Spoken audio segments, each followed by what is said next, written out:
मान्छेलाई चाहिँ मन्त्री भन्दै ढोक्दै हिँड्नुपर्ने के यस्तो लाचारी हो हाम्रो? यो के दासत्व हो यस्तो?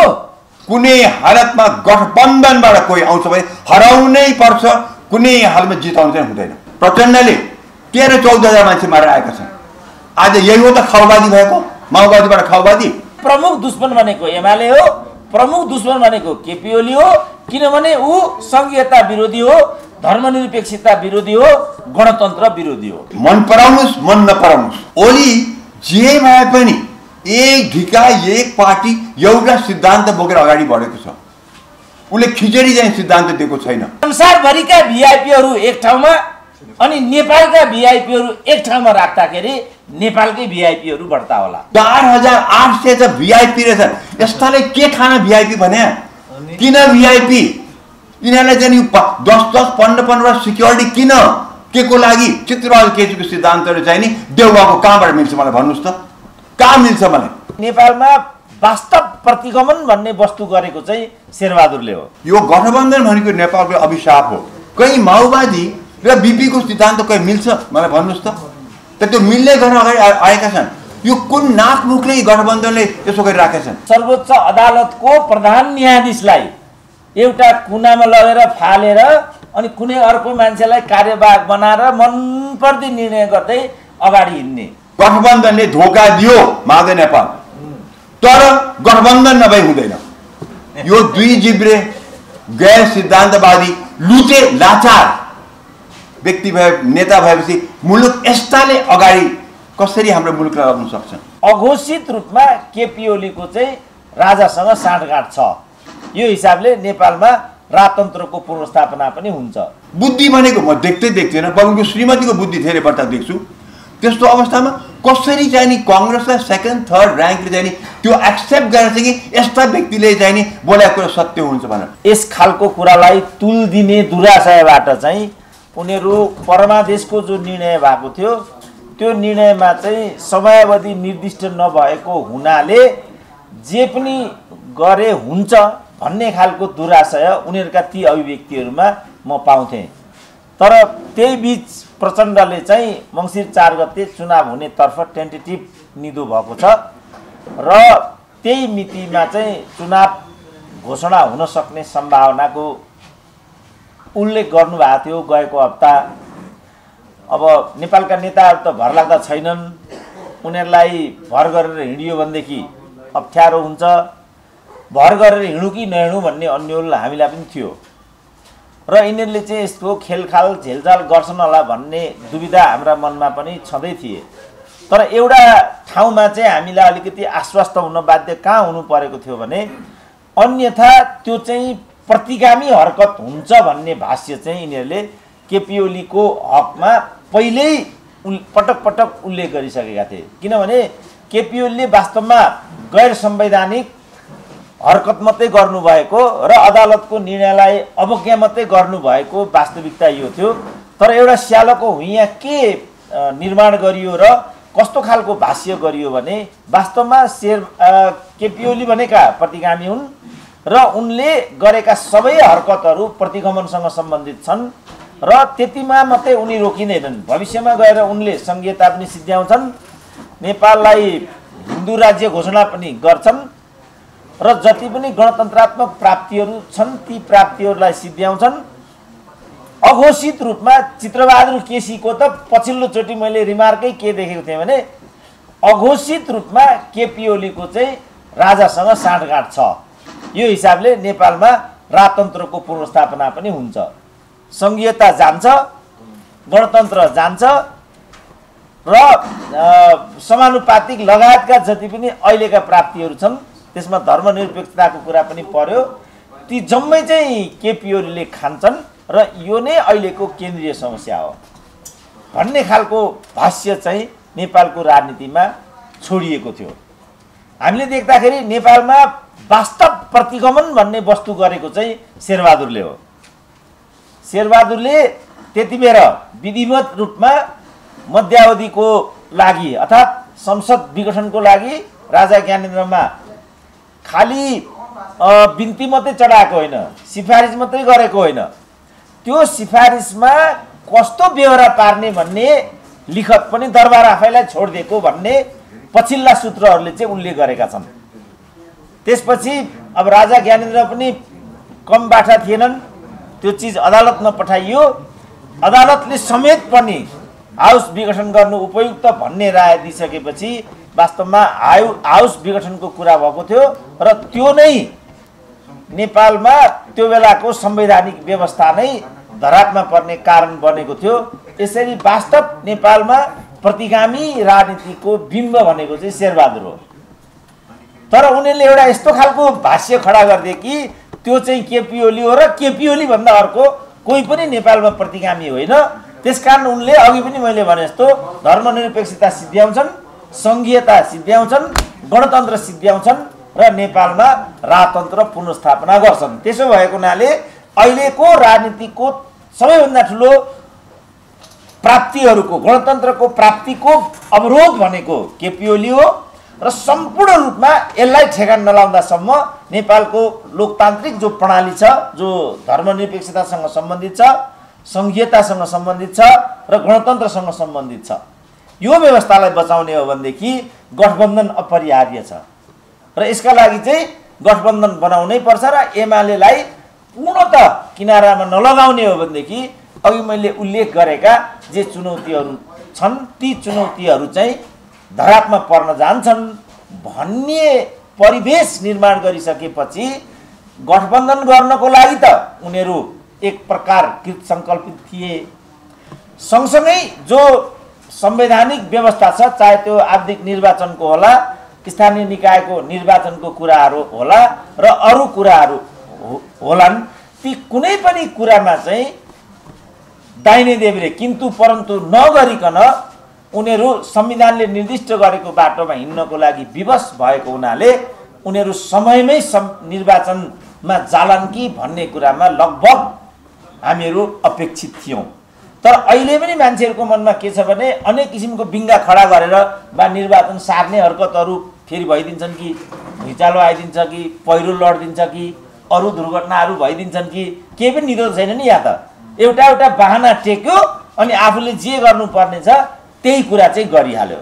जस्तो अहिले प्रधान न्यायाधीशको कुरा छ, अहिलेकै संविधानले पनि परिकल्पना गरेको अदालत, व्यवस्थापिका र कार्यपालिका यो तीनटालाई एक ठाउँमा राखेर सन्तुलन र नियन्त्रणको सिद्धान्तलाई मध्यनजरमा राखेर यी तीनटा इकाइहरूको चाहिँ परिकल्पना गरिएको थियो। तर अहिले अनुकूलको अदालत नहुने हो भनेदेखि आज एउटा मुद्दा पर्छ, भोलि अदालतले बदर गरिदिन्छ, पर्सि अर्काको पदोन्नति हुन्छ, निकोर्सी बदर गरिदिन्छ भन्ने हिसाबले उनीहरूले योजनाबद्ध चोलेन्द्र शमशेरलाई त्यहाँ लगेर थचादिए। कस्तो प्रणाली होला? देशको सर्वोच्च अदालतको प्रधान न्यायाधीशलाई एउटा कुनामा लगेर फालेर अनि कुनै अर्को मान्छेलाई कार्यवाहक बनाएर मनपर्दी निर्णय गर्दै अगाडि हिँड्ने। त्यसकारण मैले के भनेको भने नेपालमा वास्तव प्रतिगामी प्रवृत्ति भनेको चाहिँ यी मानिसहरूसँग छ। यसको सम्पूर्ण दोष चाहिँ एउटा निरीह मान्छेको टाउकोमा लगेर हालियो र अघि पनि भनियो कि प्रतिगमन सबभन्दा ठुलो खतरा हो। प्रतिगमनको बिम्ब भनेको चाहिँ केपी ओली हो। त्यसकारण एमाले भन्नेलाई किनारा नलगाइकन अघि मैले भनेका नेपालका राजनीतिक व्यवस्थासँग जोडिएका अन्तर्वस्तुहरू, अघि पनि उल्लेख गरियो, संहिताको कुरा भयो, धर्मनिरपेक्षताको कुरा गरियो, गणतन्त्रको कुरा गरियो, यो तीनटा कुरा बचाउने हो भनेदेखि यो नगरिकन उपाय छैन। त्यसकारण गठबन्धन अपरिहार्य छ। चित्रबहादुर केसीको त यहाँसम्म छ कि नागरिकताको कुरा आयो, चित्रबहादुर केसीको पार्टीको समर्थन छैन, उम्मेदवारहरू खडा गर्यो, चित्रबहादुर केसीको पार्टीको समर्थन छैन, तर गठबन्धन चाहिँ कायम रहनुपर्छ। गजब छ नि। दैलेखको जनमोर्चा पार्टीका साथीहरूले मलाई फोन गरे, स्थानीय निकायको निर्वाचनमा दैलेखमा चाहिँ राष्ट्रिय जनमोर्चाको उम्मेदवारले गठबन्धनको विरुद्धमा लडेर हार्नु परेको रहेछ, तर पनि गठबन्धन कायमै रहनुपर्छ। किनभने प्रमुख दुश्मन भनेको एमाले हो, प्रमुख दुश्मन भनेको केपी ओली हो, किनभने ऊ संघीयता विरोधी हो, धर्मनिरपेक्षता विरोधी हो, गणतन्त्र विरोधी हो। मलाई लागेको कुरा चाहिँ के भने यो चिजको लागि केपी ओली 14 वर्ष जेल बसेका हुन्। झापामा टाउका काटे इत्यादि भन्ने कुराहरू पनि हामीले सुनेकै छौँ। ती मानिसहरूले ती मानिससँग आबद्ध दलले यी तीनटा कुराहरू खाइदेला भन्ने कुरा मेरो मनले कहिले पनि मानेन। तर मलाई नै फेरि केपी ओलीको अनुमान भनिदिए। यहाँ त यस्तो गाह्रो भइदियो नि, कसैकोमा पनि भएको गुणको कुरा गरियो भने डाक्टर सुन्दरमणिले राम्रो जाँच गर्नुहुन्छ भन्यो भने पनि नेपालका मान्छेलाई ठिक लाग्दैन, किनभने सबैलाई लखेट्नुपर्छ भन्ने यहाँका मान्छेको बुझाइ छ।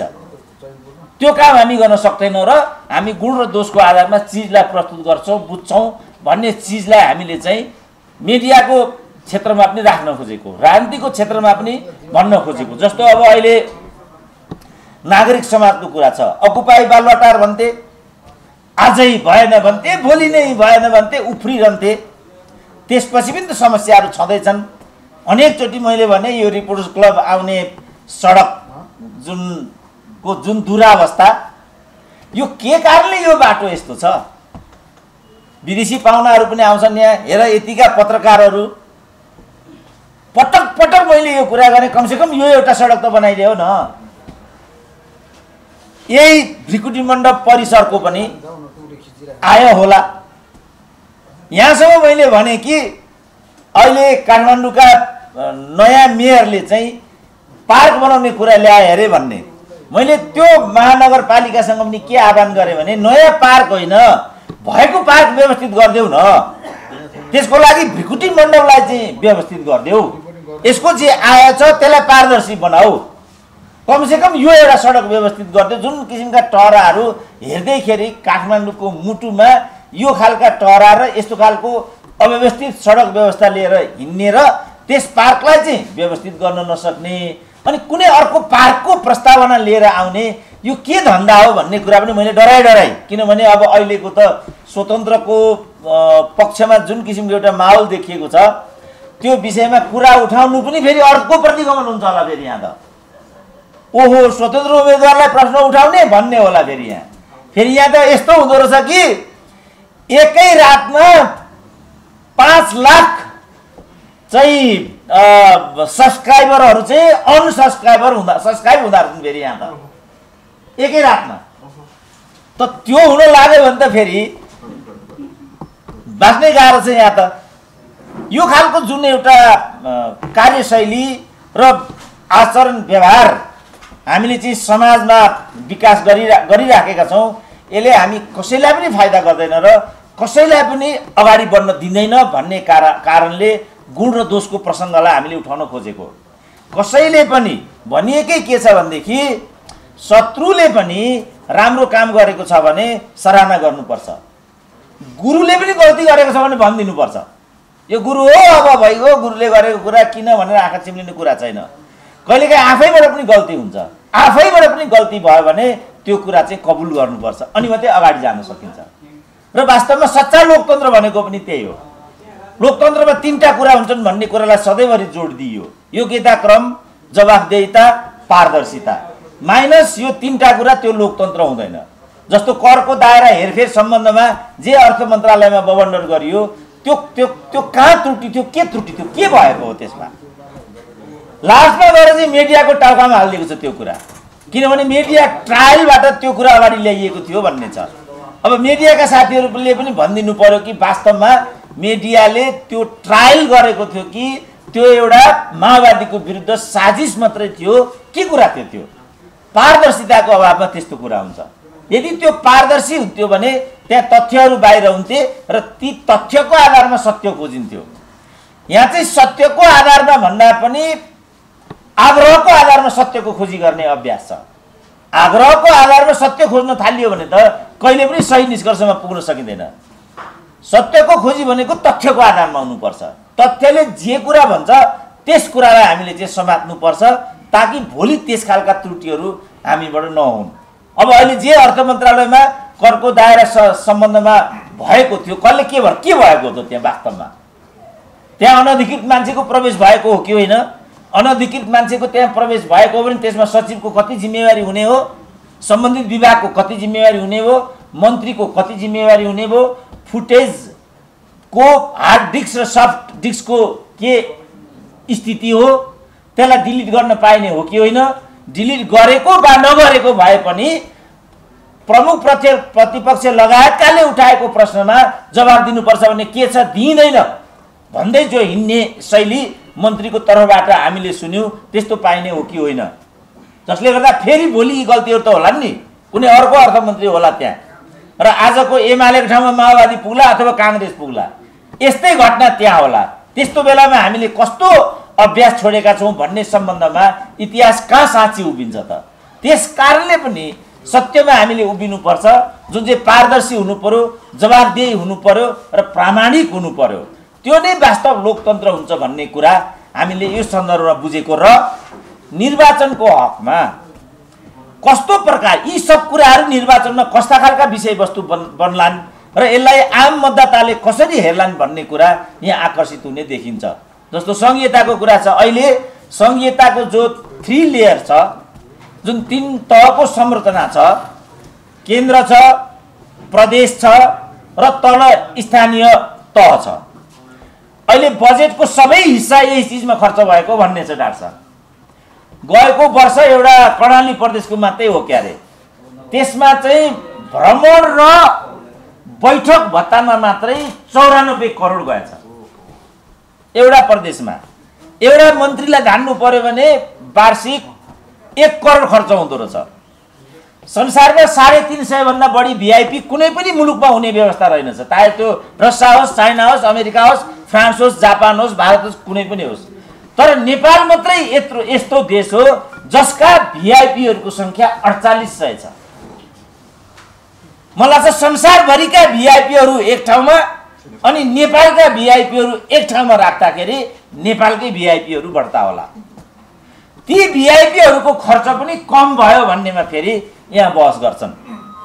फलस्वरूप महँगा भिआइपीको 4800 अलग गफ हो। यता संसदका प्रतिनिधि मतलब सांसद, प्रदेशका सांसद, प्रदेशको योजना आयोग, प्रदेशको लोकसेवा र सचिवालयहरू गर्दाखेरि कमसे कम 1100 अत्यन्त महँगा पदाधिकारीहरू हामीले पाल्नु पर्दो रहेछ। र भर्खरै एउटा लेख मैले पढेँ, अस्तिको दिन मात्रै त्यो लेख मैले पढेको, पञ्चायतको अन्तिम आर्थिक वर्ष 2046-47 सालमा बजेट विनियोजन गर्दाखेरि विकास बजेट तर्फ चाहिँ 67% बजेट चाहिँ विनियोजित हुने यो अभ्यास रहेछ। 2046-47 सालको आर्थिक वर्षमा विकास तर्फ चाहिँ 67% बजेट चाहिँ विनियोजन हुँदो रहेछ। अहिले 69-70 मा विकास तर्फको बजेट विनियोजन हुने खुद खर्च भनेको चाहिँ 20% मात्रै। अब 20% बाट पनि कति जुहाट हुन्छ होला, कति कमिसनमा जान्छ होला, तपाईहरु त्यो हिसाब गर्नुस्। काठमाडौँको सडक हेर्नुस्, डोजरे विकासमा कति जान्छ होला, असारे विकासमा कति जान्छ होला।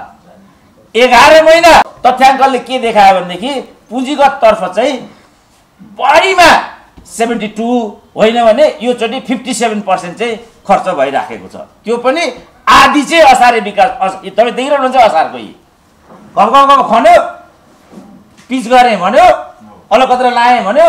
अलकत्रको चाहिँ मित्रता सबैभन्दा दुश्मनी चाहिँ पानीसँग हुँदो रहेछ। यिनीहरूले चाहिँ जहिले पनि पिच गर्नुपर्ने असारमै। यो चाहिँ मैले काठमाडौँ आएदेखि देखेको, यो पञ्चायतका पालादेखिको यो दुष्प्रवृत्ति हो। फलस्वरूप हाम्रो सम्पूर्ण खर्च यो अघि मैले भनेको महँगो संरचनामा बजेटबाटै हेर्यो भने पनि 60% चाहिँ त्यहाँ खर्च हुन्छ। 60%, बाँकी रह्यो 40%। 40% मध्ये 20% वित्तीय व्यवस्थापन भन्दो रहेछ। वित्तीय व्यवस्थापन भनेको आइएमएफ, एडिबी इत्यादिबाट जो ऋण लिएको हुन्छ त्यो ऋण तिर्ने र ब्याज तिर्ने पैसा। 40 को 20% चाहिँ रह्यो 20%। र 20% मध्ये 20 कमिसन र चुवा, 20 मध्ये 10 कमिसन र चुवाटमा जान्छ, रह्यो 10। 10% ले कुनै पनि मैले 1000 वर्ष लाग्ने छ नेपालको विकास हुनको लागि भनेको छु। 1000 वर्ष। 1000 वर्षसम्म हामीले यस्तै रहनु पर्ने देखियो। यो व्यवस्थालाई चुनावको एजेन्डा बनाउन सम्भव हुन्छ कि हुँदैन? यदि गम्भीर हुने हो भने हावादारी कुरा गर्ने, एक थरीलाई प्रशंसा गर्ने, एक थरीलाई गिराउने हो भने त ऋषि धमलालाई नै आलोचना गरे पनि भयो, प्रशंसा गरे पनि भयो। हाम्रो दिनेश त्रिपाठीजी आउनुभयो, उहाँलाई नै ठट्टाए पनि भयो। किनभने केपी ओलीको पालामा त अकुपाई बालवटारको नेता उहाँ नै हुनुहुन्थ्यो। आजभोलि किन त्यो अकुपाई हुँदैन अचम्म छ नि त। आजभोलि शेरबहादुर देउवासँग मिल्नु भएको छ, शेरबहादुर देउवाले मन्त्री पद दिन्छ भनेर आश लागेको छ, म शेरबहादुर विरुद्ध बोल्न सक्नुहुन्न। समस्या त्यहाँ छ। म्याडमसँग सोधिसकेको, म्याडमले मानिसक्नुभयो। दिने त्रिपाठी अहिले देउवा क्याम्पमा गइसक्यो, यो देउवाको चाकरी गर्न व्यस्त भइसक्यो। यो खालको जुन एउटा प्रवृत्ति हामीले विकास गर्यौँ, यसले गर्दा हामी गम्भीर विषयमा आएनौँ कि भन्ने लागिराखेको छ मलाई। यो विषयलाई चाहिँ जस्तो म 3 लेयरको कुरा गर्दै थिएँ, 3 लेयरको कुरा गर्दाखेरि मेरो विचारमा चाहिँ बिचको जुन लेयर छ, हाम्रो जुन यो प्रादेशिक संरचनाको जुन लेयर छ, यसलाई इमिडिएट स्थगन गरिदिए पनि हुन्छ। मैले लेख्दा यो के हो, यो जसका पाए तसका चाहिँ अब ड्यास ड्यास नाम नलिऊ, तिनलाई चाहिँ मन्त्री भन्दै ढोक्दै हिँड्नुपर्ने के यस्तो लाचारी हो हाम्रो? यो के दासत्व हो यस्तो? जो अहिले त घरै पछि मन्त्री, झ्यालै पछि मन्त्री भन्ने छ। अहिले एउटा मान्छे आयो म कहाँ बिहानै, तल एकजना मान्छे आएको छ, भेट्छु भन्छ भन्ने कुरा। म पनि बुर्जुवा भइसकेँ, जो पाए त्यसलाई किन भेट्ने भन्ने मलाई पनि लागिसक्यो। हुँदैन भने मैले समय लिएको सकिसकेँ, छैन हुँदैन भने मैले होइन एउटा पोकै लिएर आएको छु भन्छ भन्ने कुरा हो। अब पोको भनेपछि त अलिक लोभ लाग्ने हो हामीलाई। पठा त के पोको रहेछ भनेर त यत्रो एउटा पोको, के को पोको लिएर आयो भनेर भने त्यो किताबको पोको रहेछ। त्यो किताब जस्तो तपाईँले देख्नु भएको छ, कतिले देख्नु पनि भयो होला। यो जुन योजना आयोग छ, यो योजना आयोगले सबैभन्दा सुन्दर चाहिँ पुस्तक प्रकाशन यस्तो छाप्छ। 14औं योजना भन्यो, फलानु भन्यो, आवधिक मूल्याङ्कन भन्यो, यस्तो भन्यो। अहिले के रहेछ नि, यो प्रदेशको जुन योजना आयोग हुन्छ, सम्पूर्ण योजना आयोगले त्यही काम गर्छ। त्यो काम पनि गर्दा रहेछन्। त्यो पोको लिएर म भए ठाउँमा आएँ, के हो यो भनेर मैले सोधेँ। अनि हजुर म त आजभोलि यो बागमती प्रदेश योजना आयोगको उपाध्यक्ष छु, अनि हाम्रो योजना आयोगले छापेका प्रकाशनहरू यिनीहरू हुन्, हजुरलाई काम लाग्छ भनेर लिएर आएको पो भन्छ त केटो त। मैले निष्कर्ष खोजेको निष्कर्ष के हो भने स्टेसनरीमा, फर्निचरमा, पदाधिकारीहरूमा, सचिवालयमा सम्पूर्ण हाम्रो खर्च त्यसैमा गइगयो। अब मन्त्रीको कुरा त भइहाल्यो। जस्तो यिनीहरूले एउटा टेन्टेटिभ अन्डरस्ट्यान्डिङ के बनाएको थियो भने 7वटा प्रदेशमा 49 भन्दा बढी मन्त्री नबनाउने भन्ने थियो। पार्टी तोड्दै फोड्दै यसलाई बनायो, सोल्टीलाई बनायो, गर्लफ्रेन्डलाई बनायो, ज्वाइँलाई बनायो, सम्झीलाई बनायो, बाहिरबाट आएको मान्छेलाई बनाउने भन्ने कुरा भयो। अहिले 79 जति पुगिसक्यो। त्यसमा हाम्रो घाँस काटेर हामीलाई अप्ठ्यारो र अभावमा छोडेर, अनि यो कस्तो खालको प्रणाली हामीले बेहोर्नु पर्ने, किन बेहोर्नु पर्ने, यसलाई पनि एजेन्डामा लान सक्छौँ। र यी चिज तल लगेर जनताले के भन्छन् त, एकातिर हामीलाई संघीयता नभई भएको छैन भन्ने छ, अर्कातिर संघीयताले हामीलाई यस्तो किसिमको दलदलमा फसाइदिएको छ। हामीले के संघीयताको बाटो अगाडि जानु पर्यो, फलस्वरूप अविकास र गरिबीको दुश्चक्रलाई हामीले भारीको रूपमा बोक्नु पर्यो, होइन भने हामीले यो पहाडलाई त पन्छाउनु पर्छ। यी एजेन्डाहरू तल लैजाँदा जनताले यसमा के भन्छन् त? धर्मको कुरा पनि छ। जस्तो हामी 82% चाहिँ हिन्दू धर्मावलम्बी भन्ने छ, हामी कसरी धर्मनिरपेक्ष भन्ने कुरा पनि छ मान्छेको मनमा। यो ओमकार परिवार गर्दाखेरि 95% जनसङ्ख्या चाहिँ त्यस्तो हुन्छ भन्ने छ। हामीले लोकतन्त्रलाई आत्मसात गरेका छौँ। राजनीतिक लोकतन्त्रको ग्यारेन्टी हुन्छ भने धार्मिक लोकतन्त्रको ग्यारेन्टी हुन्छ कि हुँदैन, हुनुपर्छ कि पर्दैन? के हो लोकतन्त्र भनेको? खालि अभिव्यक्ति र दल खोल्ने स्वतन्त्रता मात्रै हो। हामीले खानु पर्दैन, लाउनु पर्दैन, भाइ छोराले रोजगारी पाउनु पर्दैन, दिदीबहिनीले बजारबाट जानुबाट कसरी रोक्न, प्रसुति गृहसम्म बनाउन सक्दैन, यिनीहरू भ्रिकुटी मण्डपको एउटा सडकसम्म व्यवस्थापन गर्न सक्दैन। के कारणले यस्तो भएको त? यी एजेन्डाहरू युवाहरूको बिचमा तल लैजाँदाखेरि मनासिब एउटा प्रतिक्रिया तलबाट आउँछ कि, र यी चिजलाई भन्न सक्ने प्रतिनिधिहरू छनौट गर्ने कि नगर्ने भन्ने अहिलेको निर्वाचनको विषयवस्तु हुनुपर्छ होला भने जस्तो मलाई लाग्छ। ऋषि धमलाजी बाहिर आएर उभिसकेपछि त यो तरवारको नोक हो भन्ने सम्झिनु पर्यो। त्यसकारण मैले अब रोक्नुपर्छ होला। अब सबैले प्रतिबन्धित गरेको सुरेन्द्र केसीलाई ऋषि धमला र रिपोर्टर्स क्लबले चाहिँ बेला बेला यसो अनुहार देखाउने मौका दिन्छ। पत्रकार साथीहरूसँग साक्षात्कार नभएको धेरै भयो, ममाथि पनि आरोप छ, कतिलाई दिन्छ कतिलाई दिँदैन भन्ने। त्यसकारण साझेदारी व्यक्त गर्नको लागि पनि आज धेरै टाढाबाट यहाँसम्म म आएको छु। यो मौका भयो, डाक्टर साहबको बिचमा दिनेश त्रिपाठीजी पनि आउनुभयो। एउटा क्वेसन सोध्छु है। प्लिज। जस्तो आज गोरखापत्रमा एउटा शङ्का छापिएको छ कि निर्वाचन आयोगले अब दल दर्ता आह्वान गर्दाखेरि चुनावमा तालमेल गरेर जाने 2 वा 2 भन्दा बढी दलहरूले पनि एउटै चुनाव चिन्ह राख्न पाउने लिन पाउने त्यो व्यवस्था गरेको छ। यो कतिको जायज लोकतन्त्रमा के यो एमालेको खिलाफमा हो? अब एमालेको खिलाफको बारेमा त मैले अघि भनि नै हालेँ। केपी ओलीले पनि पहिला भनिसकेको छ 2 दल भए राम्रो हुन्छ भनेर। 2 दलीय प्रणालीमा मैले देख्दाखेरि पनि 2 दलीय प्रणाली गलत होइन। संरचनाको दृष्टिकोणले र झन्झटको दृष्टिकोणले, किनभने जस्तो अहिले अमेरिकामा के कुरा आइरहेछ भनेदेखि 2 दलले सबै अमेरिकीहरूलाई समेटेन कि, त्यसकारण तेस्रो दलको बारेमा सोच्नुपर्छ कि भन्ने कुरा अमेरिकामा गएको हप्ताबाट चाहिँ डिबेट सुरु भएको छ। युकेमा चाहिँ 10 वर्ष 20 वर्ष अगाडि नै यो बहस अगाडि लिएर आइयो, तर तेस्रो दल त्यहाँ सम्भव भएन। अब हामी नेपालमा के गर्ने भन्नेमा हामी छौँ।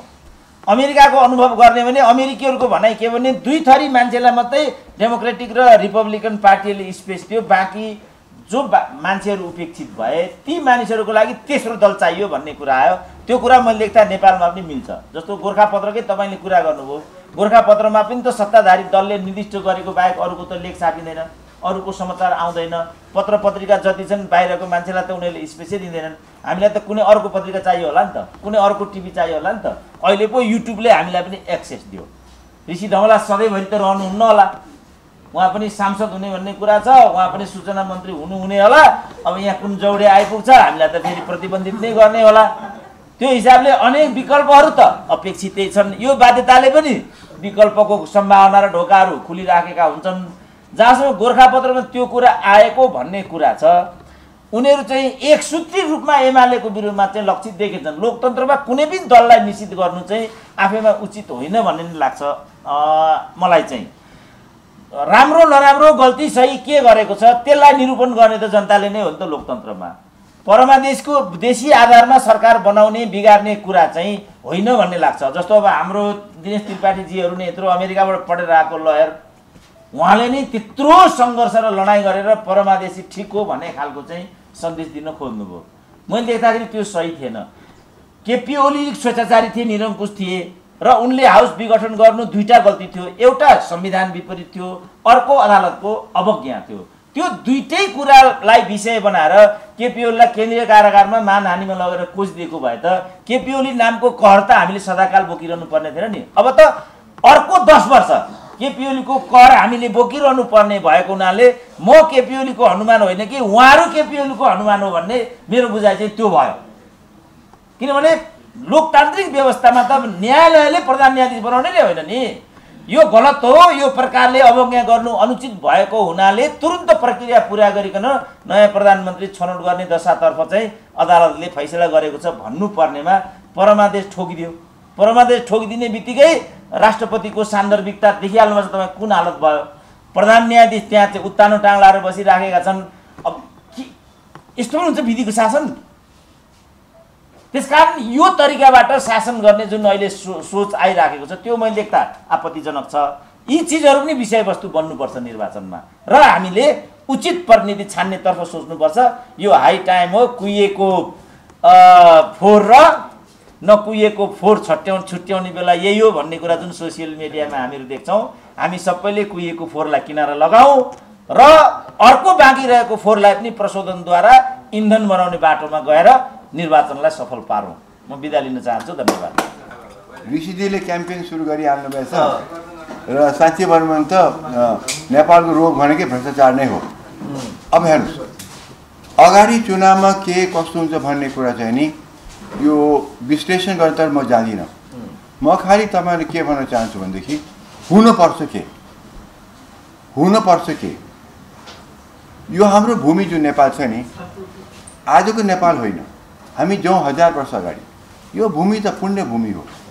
यो ऋषि मुनिहरूको भूमि जहाँ सिद्धान्त विचार, जहाँ नैतिकता, जहाँ धर्म संस्कृति यी सबै कुरा भएको हाम्रो नेपाल हो। र त्यो नेपालमा आज कम्प्लिट सिद्धान्तविहीन, विचारविहीन, कुनै स्वच्छताविहीन, धर्मविहीन भएको अवस्थामा यसलाई चाहिँ यसै गरेर राखेर अगाडि बढ्यो भने त यो कुहिएको अवस्थामा हामीले नेता या जो चुन्छौँ त्यो कुहिएकै निस्किन्छ। त्यसैले हामीले गर्नुपर्ने के भन्ने कुरा तपाईहरुलाई बताउँछु। पहिला कुरा हाम्रो दलीय व्यवस्था हो, लोकतन्त्र हो। दलीय व्यवस्था भनेपछि दलहरूले विभिन्न दल आउँछन्, आफ्नो आफ्नो विचार जनतामा राख्छन्। हाम्रो सिद्धान्त यो, हाम्रो विचार यो, हामीसँग भएको नीति निर्माण यो, हामी नेपालको लागि यो हाम्रो प्रोग्राम छ, यो हाम्रो प्लान छ, उत्पीडित जनतालाई यो गर्ने हो, मुलुकको भविष्य यो हुनेवाला छ, हाम्रो चाहिँ नि नेपाललाई संसारमा उच्च कोटि कसरी पुर्याउने भन्ने कुरा यो हाम्रो चाहिँ नि प्लान छ भने आउने हो। हरेक पार्टीले त्यो भनेर ल्याउँदाखेरि अनि हामी जनताको अधिकार के भने हामीले अधिकार पाएको छौँ यो लोकतन्त्रमा, हामीले त्यो दलहरूलाई आफ्नो इच्छा अनुसार रोज्ने। कुन चाहिँले मेरो मेरो मेरो मुलुकलाई कुन चाहिँले फाइदा दिन सक्छ त लिङदेनले एउटा ल्याउलान्, ओलीले एउटा ल्याउलान्, प्रचण्डले एउटा ल्याउलान्, देउवाले एउटा ल्याउलान्। त्यो हुनुपर्ने त्यो थियो। तर आज हाम्रा दलका यी सो कल गठबन्धन, यो गठबन्धन भनेको नेपालको अभिशाप हो। अभिशाप किन भनेदेखि हाम्रो यस्तो यो धार्मिक मुलुक जहाँ हाम्रो जनताको अधिकारको मात्र हामी कुरा गर्छौँ, त्यहाँ जनताको भएको एउटा लोकतन्त्र अधिकार, दल चुन्न पाउने अधिकार, त्यो हनन भयो, बिल्कुलै हनन भयो। यो खिचडी सिद्धान्त लिएर जनतामा गएर चाहिँ हामीले कसलाई भोट दिने, माओवादीलाई दिया हुन्छ कि कांग्रेसलाई दिया हुन्छ? कहीँ माओवादी र बीपीको सिद्धान्त कहीँ मिल्छ? मलाई भन्नुहोस् त त्यो मिल्ने गर्न अगाडि आएका छन्। यो कुन नाकमुखले गठबन्धनले यसो गरिराखेका छन् र यिनले भन्छ हामी नेपाललाई अगाडि बढाउँछौँ। कसरी अगाडि बढाउँछौँ? हामी त एक्लै त जित्न सक्दैन भने यिनीहरूको त नि लाचारीपन छ, यिनीहरूको त लाछीपन छ। हामी एक्लै जित्न सक्दैनौँ। प्रचण्ड भन्छन् देउवा नभइकन म जित्न सक्दिनँ। अब प्रचण्ड भन्छन् देउवाले मलाई जिताउनु पर्छ र हामी सेकेन्ड पार्टी बन्नै पर्छ। त्यो बनाएर भनेदेखि कांग्रेस चाहिँ राम्रो हुने छैन, तर म सेकेन्ड पार्टी भए पनि प्रधानमन्त्री मै हुनुपर्छ। यस्तो खालको गैर जिम्मेवारीपन, यस्तो गैर सिद्धान्तवादी भएपछि कसरी चल्छ भन्नुहोस् त? हाम्रो त हनन भयो, हाम्रो अधिकार हनन भयो। आज नेपाली जनताको लोकतन्त्रमा जनताको केही पनि कुरा हनन हुनु हुँदैन, हाम्रो अधिकार हनन हुनु हुँदैन। आज हनन हुनतर्फ गइरहेको छ। किनभने गठबन्धन बनाएर अगाडि के को लागि? यिनको क्षणिक फाइदाको लागि, यिनी क्षणिक प्रधानमन्त्री बन्नुको लागि, नेपालको लुट मचाउनुको लागि यिनीहरूले हामीलाई चाहिँ नि हाम्रो अधिकारबाट हामीलाई वञ्चित गर्न खोजे। सबभन्दा पहिले नेपाली जनताले यसपालि गठबन्धन बनाएर कोही आउँछ भनेदेखि हराउनै पर्छ। कुनै हालतमा जिताउन हुँदैन, किनभने त्यहाँ गन्ध पुरा भ्रष्टाचारको, गैर सिद्धान्तवादीहरू र हाम्रो अधिकार हनन गर्ने व्यक्तिहरू जुन आउँछन् अगाडि, तिनलाई कुनै हालतमा जिताउनु हुँदैन। जिताए भनेदेखि म खबरदारी गर्छु, चेतावनी दिन्छु, यो मुलुक राम्रो अवस्था हुनेवाला छैन। कुनै सिद्धान्तमा नचलेपछि त्यो मुलुक अगाडि बढ्न सक्दैन। र लोकतन्त्रमा दलीय व्यवस्था हाम्रो छ। दलीय व्यवस्थालाई नै मास्टिने हो, हामीले चाहिँ चुन्न नपाउने हो भनेदेखि त्यो दलीय व्यवस्था हामीले के को लागि? र त्यो दलीय व्यवस्थामा दलहरूले अगाडि आफ्नो सिद्धान्त बोकेर अगाडि नआउने हो भनेदेखि मुलुक अगाडि कसरी बढ्न सक्छ? र हामी सधैँ दलदलमा फस्ने हो। र त्यसो हो भनेदेखि यो सिस्टम, अघि ऋषिजीले भन्नुभयो, यो दलीय सिस्टम हामीले जे भए पनि यो चाहिन्छ भन्नुभयो, तर यसमै वितृष्णा फैल्यो फेरि भनेदेखि यो आउँदो चुनावमा म त देख्छु अन्तिम हाम्रो यो अवस्था छ। अब यो अन्तिम चेतावनी हो। हामीले 7 सालदेखि अहिलेसम्म यो सिस्टम, यो पार्लियामेन्ट्री सिस्टम हाम्रो छ। अहिले 7 सालदेखि 79 सम्म चाहिँ नि हामीले यसलाई ट्राई गऱ्यौँ, सक्सेसफुल भएको छैन। दुई चोटि त कु भइसक्यो। यस्तो अवस्थामा यो सिस्टम अब अन्तिम ट्रायलमा छ। यो इलेक्सनमा हामीले बुद्धिमानीसँग दिन सक्यौँ, सही पार्टीलाई भोट गर्न सक्यौँ, सही व्यक्तिलाई चाहिँ ल्याउन सक्यौँ जिताएर, सही व्यक्तिलाई प्रधानमन्त्री बनाउन सक्यौँ भनेदेखि हाम्रो यो दलीय व्यवस्था रहला, पार्लियामेन्ट्री सिस्टम पनि रहला। तर त्यो नहुने भनेदेखि यो दलीय व्यवस्था मात्र होइन, सिस्टम नै जान्छ। त्यो भयो भने अर्को कु हुन्छ, कु नभई छाड्दैन। यसरी जब दलहरूले हाम्रो अधिकार हनन गर्दै गइरहेका छन्, त्यसमा कु नभइकन अब हुँदैन। यस्तो अवस्था नेपालमा यिनीहरूले पुर्याएका छन्। अब भने ओलीलाई भने प्रतिगामी सुरेनजीले अहिले एकदम व्याख्या गरिसक्नुभयो। ओली जे भए पनि एक ढिका एक पार्टी एउटा सिद्धान्त बोकेर अगाडि बढेको छ। उसले खिचडी चाहिँ सिद्धान्त दिएको छैन र उसले जे मन पराउनुस् मन नपराउनुस्, तर नेपालीहरू वीरतालाई पूजा गर्छन्। वीरतालाई एक्लैमा आउँछु, जित्न सक्छु, 5 दल एकातिर म एकातिर, म जित्छु भन्ने अवस्थामा जब ओली बोल्छन् नेपालले तिनको कदर गर्छ, अवश्य कदर गर्छ। किनभने नेपालीहरू पावरको पनि पुजारी हुन्, नेपालीहरू शक्तिका पनि पुजारी हुन्।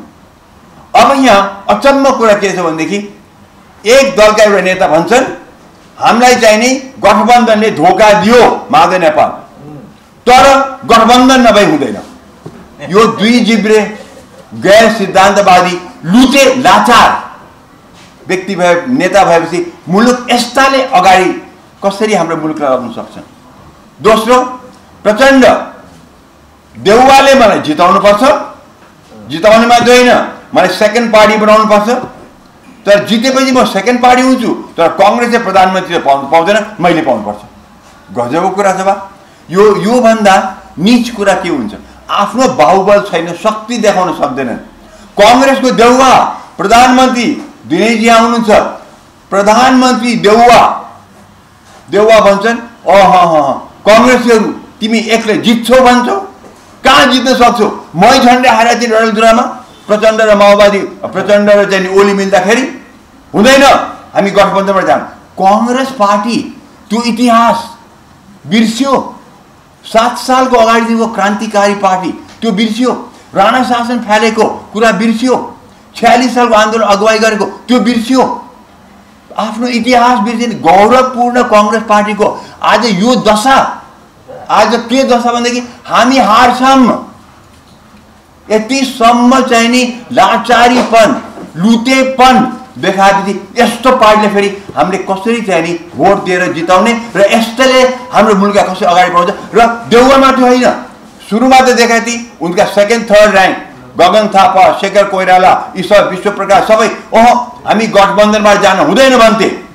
अहिले त के भन्छन् भनेदेखि यो स्थानीय चुनाव भएपछि कांग्रेसले चाहिँ नि 29वटा सिट कति स्थानीयमा जितेको, बढ्ता जितेको हुनाले अब हामी गठबन्धनबाट जानुपर्छ। बाप रे बाप, यो कांग्रेस पार्टी त्यो इतिहास बोकेको पार्टी। अहिले पनि कांग्रेस भनेपछि मान्छेको मनमा आस्था छ, डेमोक्रेसीको नेपालको खम्बा हो। त्यो पार्टी आज भन्छ कि चाहिँ नि हामी चाहिँ नि गठबन्धन नगरी सक्दैन, मतलब हाम्रो हनन गर्यो कांग्रेस पार्टीले पनि। त्यो कांग्रेस पार्टी बीपी को पार्टी, सुवर्णको पार्टी, भट्टराईको पार्टी, गणेशमानको पार्टी आज हेर्नुस् त कुन दशामा पुग्यो, कुन दशामा पुर्यायो यो देउवाले। मैले पनि नि जुन नेतामा गुण देखिँदैन, बोलीमा गुण छैन, देखाइमा क्यारिजमा छैन, बुद्धि भनेको म देख्दैन, उनको श्रीमतीको बुद्धि धेरै बढ्ता देख्छु। त्यस्तो अवस्थामा कसरी चाहिँ नि कांग्रेसलाई सेकेन्ड थर्ड र्याङ्कले चाहिँ नि त्यो एक्सेप्ट गरेर चाहिँ कि यस्ता व्यक्तिले चाहिँ नि बोलेको कुरा सत्य हुन्छ भनेर। कांग्रेस हार्छ भनेका छन्, हारे पनि हारेर देखाउन, जिते पनि जितेर देखाऊ। तर यो सुरुमा चाहिँ हामी हार्छ भने खुट्टा कमाएर बस्ने, यो कस्तो कुरा हो? अनि के अरे हाम्रो चाहिँ हनन गर्ने। त्यसैले नेपाली जनताले यसपालि चाइचुई गर्ने होइन। यो लोकतन्त्र बचाउनु छ भने, अर्को नेपालमा कु नगराउने हो भने, कुनै हालतमा गठबन्धनबाट कोही आउँछ भने हराउनै पर्छ, कुनै हालमा जिताउनु चाहिँ हुँदैन। तालमेल गरेर आऊ, सिट एडजस्ट गरेर मलाई आपत्ति छैन। त्यो सिद्धान्त नै चाहिँ नि उलटपुलट गरेर आउँछ भनेदेखि चित्रबहादुर केसीको सिद्धान्तले चाहिँ नि देउवाको कहाँबाट मिल्छ मलाई भन्नुहोस् त, कहाँ मिल्छ मलाई? अब संहिता, चित्रबहादुर केसी संहिता टोटल विरोधी, यिनीहरू चाहिँ टोटल चाहिँ नि फोर। र संहिताले हामीलाई गाह्रो भइसक्यो। संहिताको वकालत गर्ने मध्ये म पनि हुँ, सडकमा हामी उत्रेकै हौँ संहिताको लागि। तर हामीले कल्पना गरेको संहिता लुटको संहिता होइन। मुलुकलाई लुट्यो संहिताले, मुलुकलाई खोक्रो पार्यो संहिताले। यस्तो संहिता तत्काल अडिट हुनु, म तत्काल हटाऊ भन्दिनँ, अडिट हुन पर्यो, सही छ कि छैन, कति बेला राख्ने भएदेखि कति खर्च हामीले सेन्ट्रलले धान्ने, कति यसले आफै उमार्न सक्छ। यहाँ उमार्न त केही पनि छैन, सबै सेन्ट्रलबाट चुसेर खाइरहेका छन्। भनेदेखि यो खोक्रो भइसक्यो हाम्रो अर्थतन्त्रमा झन् खोक्रो भने सुनिलजीले भन्नुभयो 20% चाहिँ नि हाम्रो चाहिँ विकासमा खर्च छ मलाई भन्नुस् त योभन्दा लाज मर्नु कुरा के छ यी नेताहरू 4800 त भिआइपी रहेछन् यस्ताले के खाना भिआइपी भने किन भिआइपी यिनीहरूलाई चाहिँ 10 15 सिक्योरिटी किन के को लागि म डाक्टर हुँ मैले कोरोनाले को काम गर्न जानुपर्छ मैले अनेक भयङ्कर रोगीको काम गर्न जानुपर्छ मलाई रोग लाग्छ मलाई लाग्यो पनि भर्खरै लाग्यो कोरोना लाग्यो मलाई त त्यो डराएर चाहिँ नि मैले लुकेर त बस्दिनँ मैले घेराबन्दी बस्दिनँ यो पोलिटिकललाई चाहिँ उनीहरूले हो खतरा सबैलाई हुन्छ पाइलटले प्लेन उडाउँछ त्यो ब्याड वेदरमा पर्दैन खराब वेदरमा पर्दैन एक्सिडेन्ट पनि भएको छ त्यो तपाईँले म उडाउँदैन भन्न पाइन्न त्यो यो 4800लाई चाहिँ 11,000लाई चाहिँ हामीले किन 1100लाई किन हामी चाहिँ यस्तो चाहिँ पालन पोषण गरेर यो सेतो हात्ती किन हामी पालिराखेका छौँ तत्काल बन्द हुनु पर्यो यसपालिको एजेन्डा एउटा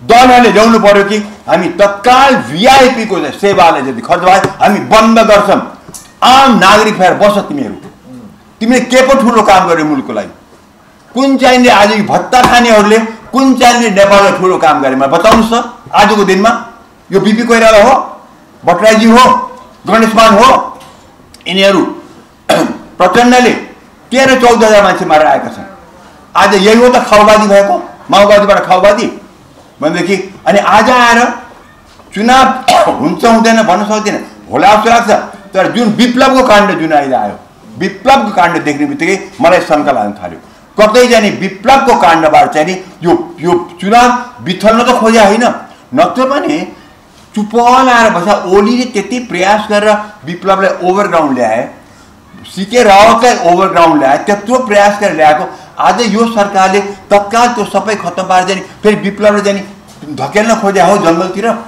त्यो भयो त फेरि चुनाव बिथल्न्छ यो गर्न खोज्या हो त यो कस्तो कुराको कस्तो नीति हो यो सुप्रिम कोर्ट चिफ जस्टिस सुनिलजीले कुरा गर्ने हो उनलाई शङ्काइदिएको छ 1 वर्ष यो सरकार आएको 1 वर्ष किन यसले केही गरेन किन केही अगाडि बढाएन किन अहिले अचानक किन बढाएको छ यो चुनावी मुद्दा बनाएको सोझै कुरा छ अब के भने हामीले त महाअभियोग लाउनु खोज्यो त ओलीले मानेन ओलीले चार्ज गर्न आयो सोझै कुरा छ यो चुनावी हो नत्र भने 1 वर्ष किन चुलाएर बस्छ भने यस्तो यस्तो घिनलाग्दो राजनीति आज र त्यसमा साथ दिने दललाई म भन्छु यी कस्ता कस्ता नेता हामीले पाएछौँ यस्ता नेता भएपछि मुलुकलाई दुश्मनै चाहिँदैन यस्ता नेता भएपछि हामीले दुश्मन चाहिँदैन मित्र हाम्रो मित्र त कोही पनि रहेनछ त्यसैले हामी अब प्रचण्डजी माओवादी तत्काल हमफलले भारत जानुहुन्छ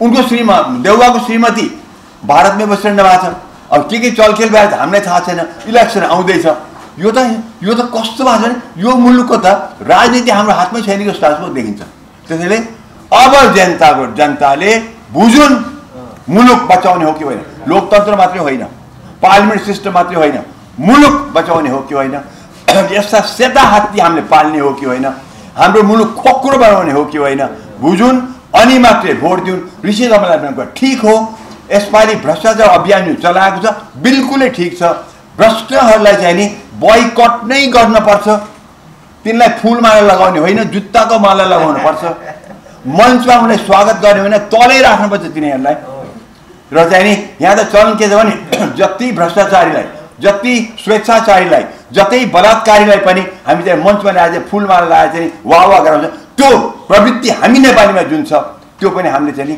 त्यो चाहिँ नि हामीले अब रोक्नुपर्छ मुलुक बचाउने हो भने रोक्नुपर्छ यो ऋषिमुनिहरूको भूमि हो यो धर्म संस्कृतिको मुलुक हो बुद्ध भगवानको मुलुक हो याज्ञवल्क्यको मुलुक हो जनकको भूमि हो सीताको भूमि हो किरातेश्वरको भूमि हो फल्गुनानन्दको भूमि हो यहाँ कता कता ऋषिमुनिहरू भए यसको भूमि हामीहरू हौँ यसका सन्तति हामी जुन छौँ हामीले आज यसरी यो मुलुकलाई यस्तो विशाल सुन्दर मुलुक छ यो यस्तो हिमाल जहाँबाट हिन्दू बुद्धिस्ट ओमकार संस्कृति नै संसारभरि फैलिएको छ त्यस्तो मुलुकलाई आज यस्तो खत्तम पार्ने अवस्थामा पर्ने यस्ता नेताहरूलाई अब भोट दिन हुँदैन कुरा त्यही हो धन्यवाद थ्याङ्क यू